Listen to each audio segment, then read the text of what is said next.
project hizi nyingi hazireflect maisha ya Mtanzania. Kuna hii Samia Housing Scheme kidogo yenyewe na unit 560, chumba kimoja mpaka vitatu, bei inaanzia milioni 38.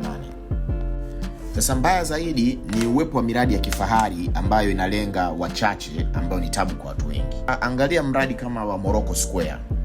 Morocco Square, ule mradi pale nyumba moja ni kuanzia milioni 600 mpaka bilioni 1 na zaidi. Angalia mradi kama Wakawe. Mradi hii Wakawe 711 unaotekelezwa na shirika la nyumba la taifa bado, National Housing Corporation. Una nyumba za kisasa 422. Bei ya nyumba moja ni kuanzia milioni 476 na bilioni 1 na zaidi. Hizi sio nyumba za Mtanzania wa kawaida. Hizi ni kwa ajili ya wachache wenye uwezo mkubwa.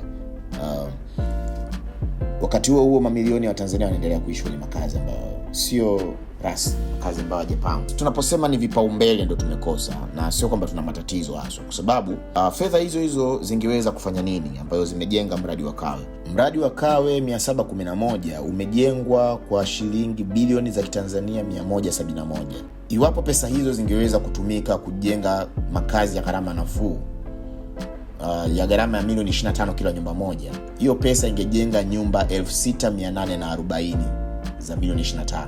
Na kama tungetaka kujenga nyumba za kiwango cha kati, kama tulikuwa na vipaumbele hivyo, ingejenga nyumba za milioni 40, nyumba 4275 za milioni 40.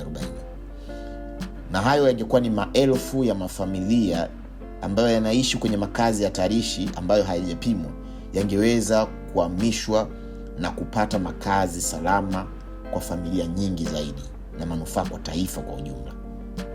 Lakini badala yake nyumba zilijengwa kwa mamia machache tu ya mabwenyenye.